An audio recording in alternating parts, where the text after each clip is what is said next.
You brought up an interesting point there where sugar in our world is always demonized, but carbohydrates are often given a pass or even promoted as being good when it comes to fruits and vegetables. Talk more about that, the fact that if we go eat a big apple, there is so much sugar in that yeah, it's not been refined to the point of sucrose or white sugar, but our body still has to deal with it. It's the same. It's the same. I remember hearing a science program on a BBC radio program a while ago, and there was a guy in a lab, a doctor in a lab, chemist, and he was being asked about sugar in fruit. And the guy was like, "Oh, but it's fruit sugar, isn't it? It's kind of different to what we've just looked at with table sugar." And the guy scoffs. I mean, he literally laughs. He kind of goes, "Yeah, the body doesn't know. The body doesn't know the difference," and it really sort of had an impact on me because it is just so true. The body doesn't know the difference. So you eat the tablespoon of white sugar, which is glucose and fructose in exactly equal amounts. You come over to the apple. So let's say we've got a big apple, one of those lovely red delicious apples. It's not exactly one molecule of glucose and one molecule of fructose. It's very slightly different. So an apple will have more fructose and less glucose. A banana would have more glucose and less fructose. But where you've got those sort of equal amounts, the body is still saying, okay, that's glucose I've got to deal with, and that's fructose I've got to deal with. And to that extent, it's no different. The body has to see it in exactly the same way. Talk more to the fructose piece, because whether it be in sugar or fruit, this sugar reacts differently in the body. Yeah, so the glucose is going into the bloodstream and the fructose is going to the liver. So when people say to me, oh, is glucose better than fructose or is fructose better than glucose? I say, okay, so do you want type 2 diabetes or non-alcoholic fatty liver disease? One's going to the liver, it's going to give you non-alcoholic fatty liver disease. The other's going into the bloodstream. Over time, too much of that too often, you're going to end up with type 2 diabetes. It is utterly mad that our governments are saying to us, have 350 to 400 grams of carbohydrate, but eat less sugar. I've just gone through 101 carbohydrate. There's no carbohydrate that I missed out. I didn't hide anything. There's no sort of separate sugar that I didn't cover or separate carbohydrate that I didn't cover that isn't just sugar or breaks down into just sugar. It is all just sugar that the body then has to deal with. So the idea that we're telling people to have more carbohydrate and less sugar is just another thing that is so misunderstood. It's just showing that whoever is telling you to do that is very, very ignorant when it comes to nutrition. The other piece to this too, you mentioned an apple. We got into breaking that down and how it reacts in the body.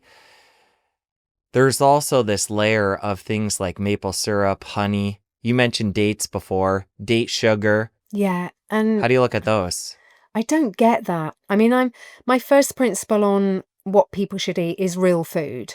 So the minute I see people saying, oh, you should be having this and this sweetener is great and, mix this with this, I'm just thinking that's not a real food. If I walked into the natural environment, I would not find that growing on a tree. Something has happened and therefore I'm suspicious about it immediately. And I don't think it's helpful. I mean, I think one of the reasons it's done is particularly these sites that have got loads of recipes. It's just a lot easier to create recipes when you're bringing in that kind of thing. So I've got a whole recipe book that somebody gave me at a conference.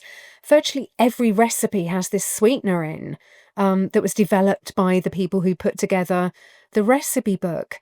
So I don't think it's natural. I don't think it's real food. I think it's a bit disingenuous because it's just sort of helping with, oh, look, we can eat so much in the keto world, but you've brought in some fake stuff and that's really not going to help.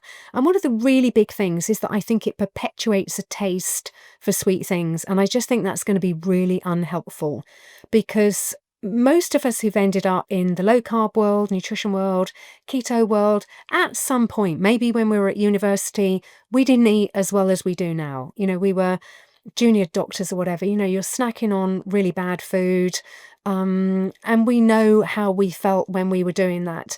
And the more we ate that sort of sweet, really bad food, the more we wanted that sweet, really bad food, because that's how it's been designed by the fake food industry. So when I was in that sort of situation, and when I first wrote a diet book back in 2004, I'm like, do you know what? It's just easier to not eat that stuff than it is to try to eat it in moderation. It is not designed so you can have it in moderation.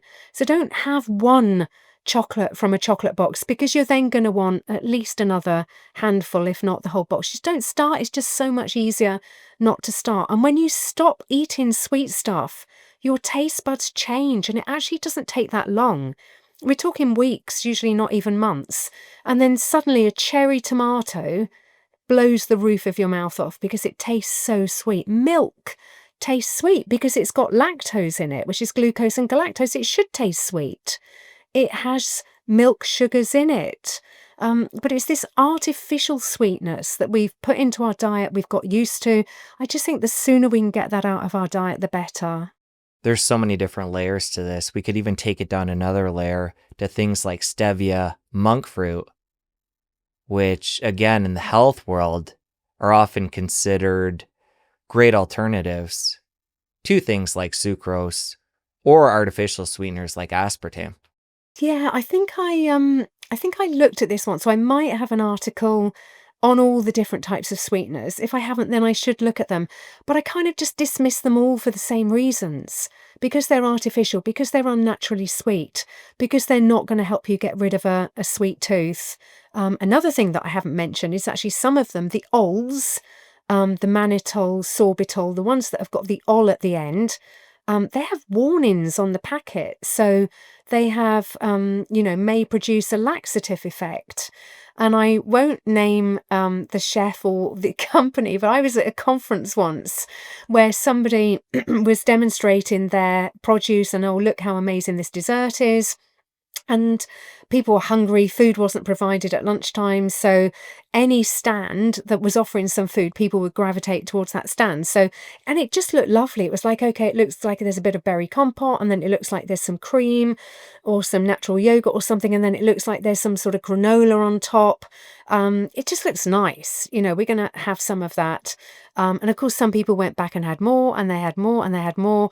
And there weren't as many people at the conference the day after all of that, shall we say, as there were on the day that they were trying all of these things, because there were so many people in the bathroom with stomach problems because this thing had given them gas and indigestion, diarrhea, really severe diarrhea. There were people sort of emerging the day after saying, oh my goodness, I literally lost a day of my life because of the laxative effect of some of these sweeteners. They're not great. They're not great. Don't go there. Eat real food. Have you looked at allulose at all? This one seems to be gaining more momentum lately as a mild GLP-1 agonist. Oh, crikey. It sounds like it's not something that's on your radar. No, I haven't looked at it. Again, I've put it on my homework list. Haven't looked at it yet. Let's expand out to GLP-1 agonists as a whole. What do you think about those? They worry me. And they worry me for a lot of reasons. They worry me because they're new. We don't know enough about them yet. They've been on the market for a while for type 2 diabetes, but I think they're being taken at doses now that we haven't used for type 2 diabetes. Even though they've been used for type 2 diabetes for a few years, that's still quite early in the life of a drug that seems to be as powerful as this one. I know from research interest in obesity for a long period of time that diet drugs tend to get withdrawn. And there are not many exceptions to that. So some of them get withdrawn very quickly because we observe very quickly that they're doing harm.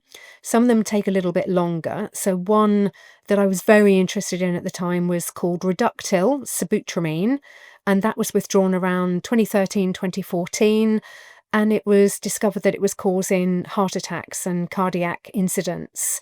And there were people who were as keen on that drug then as are keen on GLP-1s now. So they were devastated when it was taken off the market because it's like, I love it, it's helping. It was a sort of appetite suppressant, it was working for them. But the regulators decided it was just too risky to allow people to keep taking it. They didn't think the trade-off of, yeah, they're losing some weight, but they're getting heart disease. They didn't think that trade-off was acceptable. We got deaths already all over the place. We've got deaths in the numbers that would have taken any other diet drug up until now off the market already, and yet nothing is happening. I don't even know if they're being investigated. I mean, it's somewhere in the 80 to 100 in the UK. Is there a panel looking into this? Why is it not off the market already? It baffles me at that level, because it's the kind of thing that we should be looking into. It's almost like they've taken such a hold so quickly already that there are too many obstacles to be able to look at them objectively or to take them off the market. And we've got conflicted researchers who are funded by Novo Nordisk is one of the big makers of these drugs, funded by this same drug company, putting out papers saying, oh, it's not only obesity they're going to help with, they're great for heart disease. And I did a Monday note looking at that, and it's like, no, that does not withstand scrutiny. This is a claim that we should not be running around making, but they're doubling down on it. And there are going to be more claims. They're going to say, oh, they're amazing for this condition or that condition, or they help depression, or they help with this. They're just going to build on this platform that they've got. This is going to make statins, which are approaching $1 trillion in terms of what they've earned the pharmaceutical industry. The GLP-1 set of drugs is going to make the statins just look like child's play, quite frankly. I'm worried. I'm worried. If you enjoyed that clip, you're going to want to head over here and catch a full episode. I'll see you over there. The demonization of fat, the demonization of saturated fat, the demonization of cholesterol, all these things that we got wrong have just then been the bedrock of everything else that's gone wrong since. Fiber is literally many sugars of the indigestible kind.